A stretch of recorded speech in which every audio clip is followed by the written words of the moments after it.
Welcome to the Power of J Skull. Couldn't have said it better myself. I'm one of your couldn't hosts, have. VHS Jason. Of course, that was the dulcet tones of Jason Roy Gaston. We are back again in the He-Man and the Masters of the Universe 2021 version, and we're deep in season 3 at this point, Jason. Absolutely, we are so deep. Well, about 3 or 4 episodes deep, but it's deep enough. And you know what? It's like an 8-episode season, though. That's deep. That is deep. All right, let's pull this show back to and make sure we don't go down a dark tunnel and Too late. Too late. this We're episode- deep down the dark tunnel. The Wrath of the Merman. Oh my. Oh my. Now, that's exactly it. Let's just put it out there straight away. Our favorite Star Trek alumni, OG original, does the voice of Merman here. Yes, Walter Koenig. George Takei. Yeah. Oh, yes. Walter Koenig. George Takei. Yes. George Takei, of course, who, wow, he's not the only Star Trek voice I heard this week in an animated show, which we'll talk about, and another show that we'll do. But yes, can I just say straight off the bat, the design is amazing for The Merman. design is fantastic. Merman got a glow up, and I feel so good for my boy. It is an unbelievable glow up. I'm just trying to find the appropriate picture. Here's a close up of some of that. And it's the full body just looks amazing, you know. And you know what? Before we get into too much of the episode, think about this though, because I was watching it and going, "Wow, they've really not only have they glowed him up visually, but his status in Eternia has been, but absolutely appropriate because he's always been a king of the underwater, correct?" Yes, yeah, he has been, and I don't know if his status has gotten a glow up or not, because original Merman was king of the Mer people, and this Merman is king of the dead Mer people. So I don't know how much of a improvement that is. No, Depends on how but much they you like the Mer treat people. him well. He's not parting with Beastman in Castle Grayskull. Put it that way. With this Merman's a bit more. You know, he's got a mission. He's got a purpose. He ain't just a henchman anymore. He's a I could zealot. say that. He's an zealot, man. absolute zealot. Yeah, yeah. But, however, Teela, basically this episode, we've got Teela, Duncan, and the Eldris all been captured by Merman, who appeared right at the end of the previous episode. So, yeah, we've got a situation here where we're right in the middle of it, where they've been captured. Meanwhile, if you can see with this photo here, we've got the henchman, the OG henchman. We've got, well, should we use their original names? Yes. No, yeah. I have to. Well, I'm just going to say Trapjaw, Trapjaw Beastman, and Evil Lyn. I'm even going the old school name. They have, well, straight away, Evelyn has got her staff back, which is really cool. And yeah, they're going to dive into the Havoc. They want to get their powers back, so they've concocted a bit of a plan. And you know what? Good for them. Well, Good for them. they need the glow up. Glow up is the They word do. of the episode. They need it, you know. Yes, they And do. essentially, I love it because they trap one of those snakes when you saw that image and they throw it into that Havoc pond. But what it does, which I loved, it enacts Snake Mountain. I was telling you before we went on here, because I saw your background, I'd never really appreciated how amazing this version of Snake Mountain is.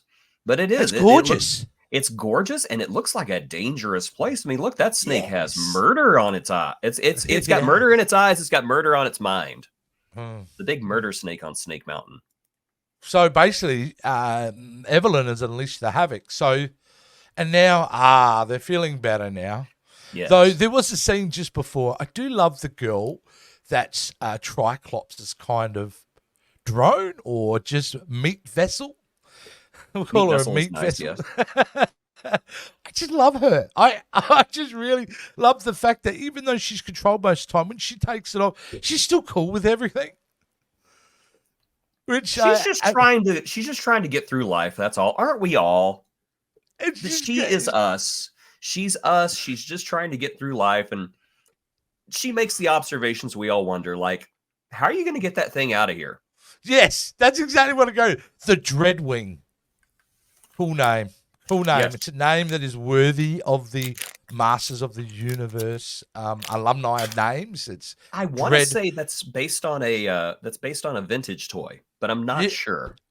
Yeah, like it sounds familiar, but I couldn't quite think. Maybe you could do some research while we're going through it. Doing it right now. Fantastic. But really, this as we go along, it's really a tale about we get to discover Merman and basically his place in Eternia, and it's a tragic tale, really, essentially, isn't it? It's his kingdom has been slain due to what he claims is the madness of King Grayskull. Who would have thought that the sorceress would have been involved in something sketchy? Oh, you ready for this? Yeah. The Dreadwing is not from classic Masters of the Universe. The Dreadwing was introduced in the New Adventures of He-Man. Say what? The No Dreadwing way. was introduced in the New Adventures of He-Man. Oh, it's the gift that keeps on giving, you see? Like, Yeah. we maybe much maligned. Maybe that's the term. Until we We're watch it, gonna Jason, have until to we watch review it, We're gonna have to. we're going to have to. Yeah. Either way, I love that. I love that that's where they've drawn it from. But let's go back to the fact that, Merman is flying solo because his peeps are gone ski. They're all toast. What does that say? The Shuttle I can't Pod, aka Dreadwings. Oh, wow. Very cool. And it Very looks cool. like that. So also got a glow up. Very nice. Very nice. Anyway, back to Merman, because I'm really trying to put down the gravitas of this boy's situation. He's alone. He feels the only way. Well, this is what I don't get. His merfolk nearly went extinct after the Great War, right? And reveals that Eldris killed King Grayskull when his lust for havoc drove him to evil. So in one way I was thinking, is Merman wanting the king back, or is Merman blaming the king? No, he's not blaming the king. He's blaming Eldris. And he feels the only way he's going to get back what he wants is King Grayskull to come back, right? He does want King Grayskull back because he's a zealot. He thinks King Grayskull was just awesome, and King Grayskull needs to come back to set everything right. Basically, he's in the same position as Crass is right now, where Crass wants her parents back, Merman wants his people back, and they think that this evil entity known as Havoc can give it to them. And of course, both are sadly mistaken. Always. It's the Havoc, isn't it? It is. Overall, what I did like about my favorite part of this episode, Jason, is the story of Teela. I like the little flashback sequences. I love the transformation. It was her graduation as such. Yes. And it was great. I dug it. I dug it a lot. I really like her attitude. The moment she becomes it, she's at peace. And she's like, all right, everything makes sense. Let's go. Yeah, what a shot, hey? What a shot. That entire sequence. Yeah, what a moment. I know it's, they keep saying she's not gone. Let's face it, Eldris is gone by this point. She did. Oh, yeah. She has shuffled her mortal coil. She gone. We never going to see her again. Yeah. But the fact that that whole sequence when Eldris dies and we get the backstory of Teela, and Teela takes possession of her powers, incredible sequence. That whole part, the music, the animation, everything. If you ever had any doubts about this series, which I can completely understand if you had doubts about this series, doubts are gone by that point. Yeah. So, and it's kind of took me by surprise, because honestly, before that moment, I was thinking this episode was kind of so. Okay, we're getting Merman, we know his motivation, but that particular sequence kind of really made the episode for me, because it really was the moment, I think. But not to diminish George Takei's Merman, because he's great. He just oozes it so well, and he adds a bit of regality to that character. So it's not like blah, blah, blah, blah. No, there's a certain power of George Takei's voice that it's really matches well with its design. Yeah. Yes. Can I you completely imagine? agree. Can you imagine the job, like how the agent pitched it to him? Yeah, we've got a script here. We need you to pay basically like a fish man. Yep. Like, I just wonder if George Takei would know anything about what was going on in this universe. Now you listen to me. George Takei does one voice and one voice only. Smooth and sexy. This is now a smooth and sexy fish man. Can you make him sound like he's underwater? No, I cannot. Underwater is not smooth nor sexy. It's not only smooth and sexy, Jason, but with that and with the stakes, it comes off slightly terrifying too. Absolutely. He's got presence. He's got presence. Yes, which is just kind of wonderful. I mean, look at him. It just looks so good, doesn't it? I love how they based his face on deep sea predators. Yeah, So I didn't think about that, cool. but you're right. Yeah, it's just like a what do you call him? The angler fish is what he looks like. Yeah. I almost expect him to have a little dongle right there. Hello. There's probably a drawing with him with that, Come somewhere. a little closer. I promise I won't bite. That's a lie. You know what also made him super threatening? Is he tortures people, dude. Oh, yeah. He was torturing, wasn't it, with his mind. Yes. Which is just amazing. Behold George Takei's most sexy thoughts. Oh, that's too sexy. And the fact that I don't know if it was this episode or the next episode. No, it's this episode where he throws Teela into memory, doesn't she? Because that's part of her awakening. Into her worst fears. That's a pretty scary fish in my mind. Like I think this iteration of Merman is actually my favorite I've ever seen. I'm just gonna say he's great. Yeah, it's so different. As we said, the design is amazing. The presence of this character is spectacular. The true tragedy is he's only in like 3 or 4 episodes. No, okay. And then oh my, he's gone. The thing is, though, is it is so different from the other versions, but it's more on point to what the roots of the character is, isn't it? It is, and it helps the arc of this series. That's one thing that I do appreciate and I respect about this series is that they don't introduce characters unless that character is useful to what they're doing. Now, even bad characters like Stratos, he did not appear until he was needed. Mosquitor and Webster didn't appear until they were needed. Yeah. Merman didn't appear until he was needed. And I love that. I just think that is such a great, smart, efficient way to write a television series. Yeah, it gives me... I don't know if this is true or not. I don't know if the writers... But you see the way they've introduced Merman, and in my mind, I'm thinking, these guys knew where they were going along from the get-go. I think they at least had a rough outline, yeah. Because really, you must have, because you don't save Merman to season 3, let's face it, unless you go, no, he has a specific purpose in the story that we're trying to tell overall.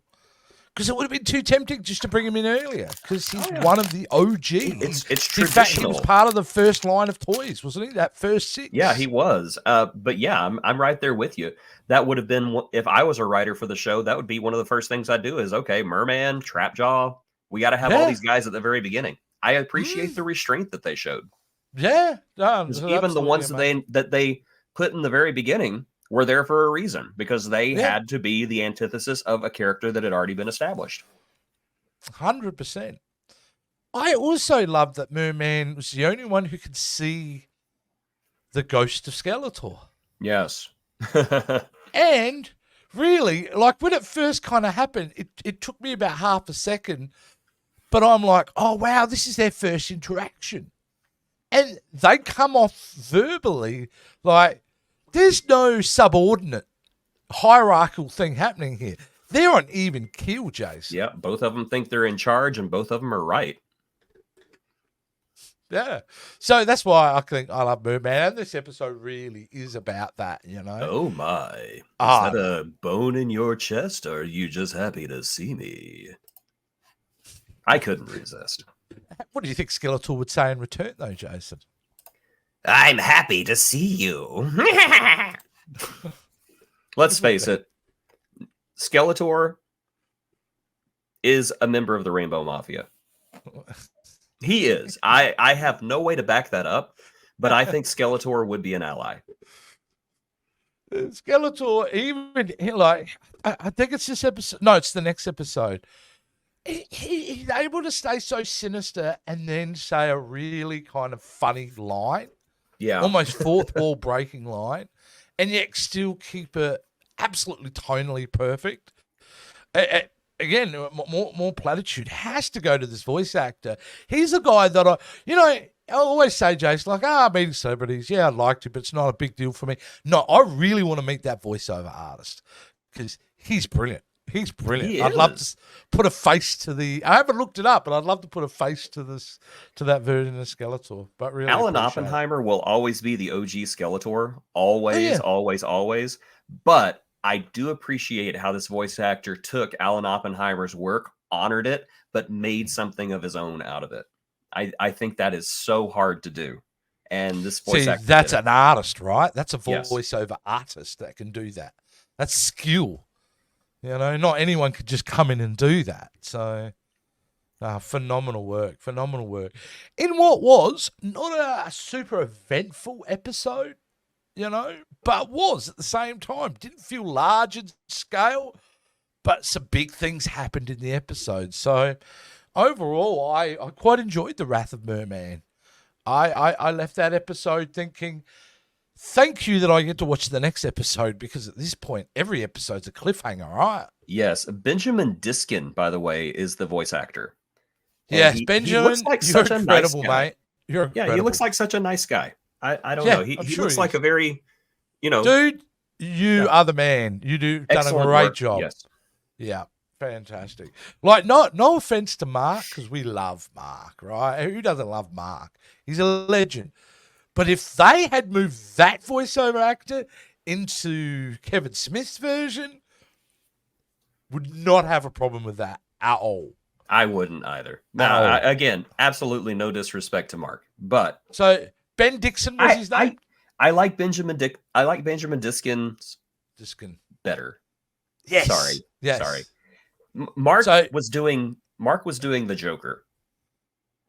Yeah. He was doing the Joker again.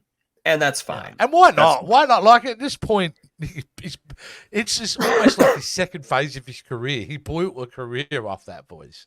And it's brilliant. And he's great. And he's not doing the Joker anymore. He says he's officially retired. He said, Kevin Conroy's gone. I'm not going to do the Joker anymore because I wouldn't do it with anybody but Kevin Conroy. I can respect that. But do something different, dude. Can I also say, though, I've heard him do other voiceover work. And Mark can do lots of varied voices, so I don't want to imply in any way that he's got one trick up his sleeve, because he's very, very talented. But yeah, I agree, that Skeletor definitely, it just feels the Joker. But anyway, Ben, you're the man. You're the man. Yes. Yes, you are. A good episode overall. Jace, got anything to add about this episode? If not, we'll move on to the next one. Let's move on, because I want to talk about the next one. The next one's called The Tomb of Grayskull. Yes. So, the tomb. And that's how we start the episode, mate. We are inside the tomb. Yes, the Tomb of Grayskull. Which is kind of really interesting, because it's, I kind of intimated before we started, but there's a lot of Return of the Jedi throne room feels in this episode. There are lots of Star Wars callbacks in this series, aren't there? Hey, still from the best. Still from the best. Yeah, never, always steal from the best. It's really happening now, because this is a face-off between, it's really between Adam, isn't it, and Ram Man. It's really him desperately trying to talk her around. I mean, like, it's kind of, and even from the beginning, Jace, kind of feeling like it's a fool's errand at this point. She is so drunk on the power, on what's happening. She's feeding off the fear and hate. Even the beginning of the episode, I'm going, not this episode. You are not saving her at this point, because, no, this is not happening. But you can't blame them for trying. I mean, I that's one thing that I really appreciate about this beginning fight is that... Ooh, I got the hiccups. is that whenever they do have to fight, you can see the pain in Adam's eyes. You can see the pain on his face. He does not want to fight her. And he's hoping desperately he can reach her. And eventually, I think even he comes to the realization, I can't. She's too far gone. I can't do it. And I think that's such a great emotional arc. I really appreciate the fact that they, with her, don't give us those moments of, like, we've gotten them a couple of times, only slightly, but I'm glad they're not leaning into her being internally conflicted, because she's not conflicted at the moment. Nope, she's got her very mind clear on what she wants to do. So I think that's great that they're kind of really making sure of that, because, yeah.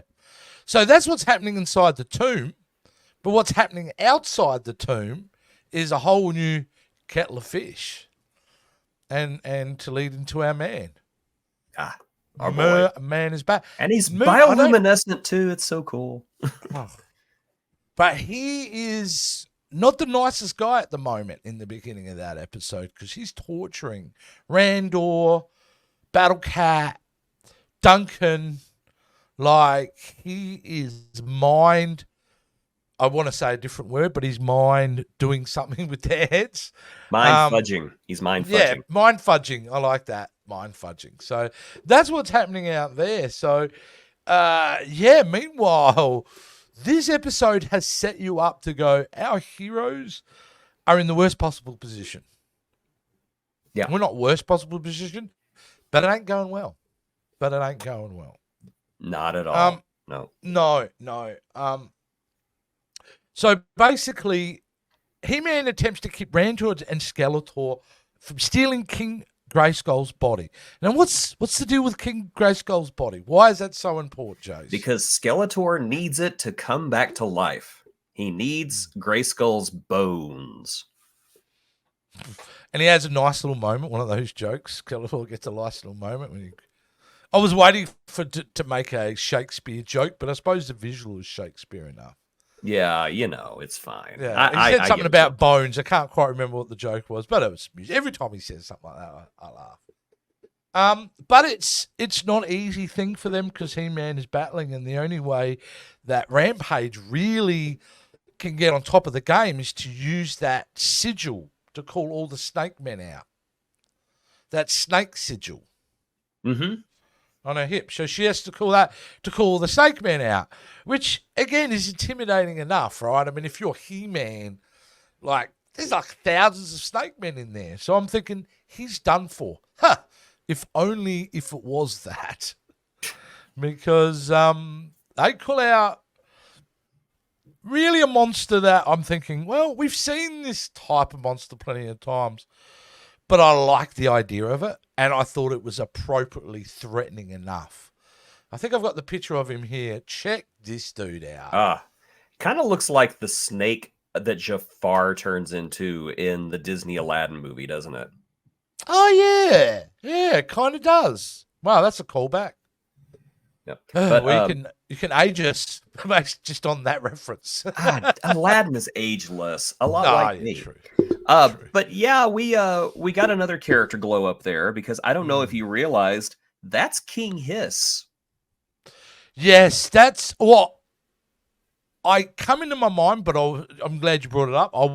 I didn't know, but that is King Hiss, basically, you're saying. Yes. Which is pretty cool. He's pretty threatening.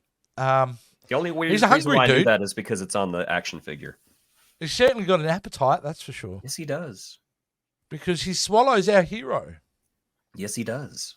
Which is like, oh no, we're getting Guardians of the Galaxy Volume 2 vibe with Drax trying to... That would be which kind of we funny. do get. Yeah, a little bit. A little bit. It's the coolest part of this episode for me. There's a couple of cool moments. Yeah, a little bit of Naruto in there as well, from an old episode where he gets swallowed by a snake, and I've never seen Naruto. Yeah, I saw that episode. I've seen a few. I'm not a huge fan, but I know there was a snake episode. I love what it implies, though. The breakthrough was pretty cool. Right? Yes. Oh, but that boy is crazy. But the implication of this, Jason, yes, which is right at the end of the episode, is a jaw-dropping moment for me, because I'm like, nobody wears that stuff or gets involved with that stuff and comes out in a good position. No. So, and I'm like, oh, great. So that's that you've done now. You've given the hero the one thing that could turn the tide for the bad guys. You've turned him into something that can be controlled, I would assume, but we'll see how he uses it. But I loved it. I love the fact that, wow, that's something new I haven't seen in the Masters universe before, that he's taking on the energy of the villains. Not that I can remember anyway. So I really like that. I like his attitude whenever he breaks out and you just expect him to go like berserker, savage He-Man, and he just goes, "Hey guys, what did I miss?" I just love that. I don't know. It's just like that is right on point with this characterization of Adam and He-Man. Just perfect. But basically, what busts him out is a really cool idea, right? What actually gets him to explode out of the snake, because He-Man has to kind of give in to his fears, right? Yep. And the pain around Crass and all that emotionally what's happening to him there, that's what helps the proto-Havoc goo to absorb into him, right? That's what helps him kind of break out. So even there's a real sinister element to that as well, which I kind of really liked. So overall, like, if this is now, obviously we're only 4 episodes in, but if this is the kind of way they're dealing with Snake Men, I like it a lot. It's certainly my favorite version of an iteration of that we're not getting just, cardboard cutout characters just with a different paint job, all talking, like, we're not getting that, which I love, I like the fact that they're a threat. They're an unstoppable threat, It's really good. It's so far, these 2 episodes have been, I'm like, wow, okay, cool. We're into it. We've got something going here. Yeah, definitely my favorite iteration of the Snake Men as well, because the Snake Men, as I said, they're the Grim Reaper of He-Man. When the Snake Men appear, the show's almost over. But this one, well, it is usually the series ending kind of villain to bring into the show. Now, I kind of want you to answer this, but I don't want you to answer it. But I do. I'm just going to say this. I feel like, though, we're kind of at the end of any new characters being introduced. I mean, maybe you get one at the end for a bit of a surprise, but essentially your 4th episode in, can't see we're going to get many other. I don't think I'm seeing Fisto anytime soon, or some of the. What was the other one? Cyclone? Yeah, Cyclone. I don't think they appear. I will say, without a huge spoiler, there is one more character coming up that we haven't.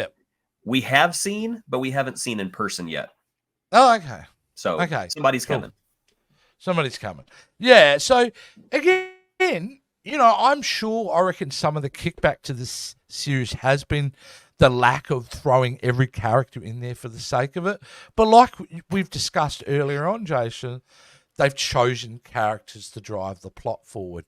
And so as much as I'd love to see all the characters make a cameo, I think it's a brave choice, and I think it's the right choice to just not do that unless it serves the overall arc of the story. You know what? We got 2 characters coming. It just hit me. Okay, great. 2 characters. No, yeah, which is good. So they've been sparing. It's been really good. But we're we're halfway through the season. We only have 4 episodes left of not only the season but the series. The whole series. So what's that? An hour and 20 of running time, maybe an hour and a half if we're lucky of this story being completely tied up. So I'm very interested. I must admit, the first 2 episodes of season 3, I'm going, it's okay, but really these 2 episodes have got me going, no, I like where we're going. I love Merman. I love, Teela changing. I love now the idea of He-Man is infused with stuff that maybe he can deal with, but everyone else seems to have a problem with. So yeah, it's exciting stuff for me. I can't wait for the next couple episodes. So I'm in. It's a bit late now if I'm not in. I was gonna say, if you're gonna bail out now, that's like saying you want off the plane as you're coming in for a landing. Just sit down, sir. You're almost done. That's because I had a couple of glasses of Proto Havoc before we started the show. That was not a good idea. Yeah. It's got a bit of a kick to it. It's tart. Well, we're going to wrap it up, guys, because we kind of touched on them. A couple of great episodes. We're back with the next 2 episodes, Jason, are called A Leap of Faith and Incantation. So, I like a re-thing of incantation. They've kind of played around with it. So, there we go. That's it. And until next week, we'll be back with another couple of episodes. And Jason, let's say goodbye to everyone in the way that we always say goodbye to everyone. The power is yours. Oh, wait, wrong show.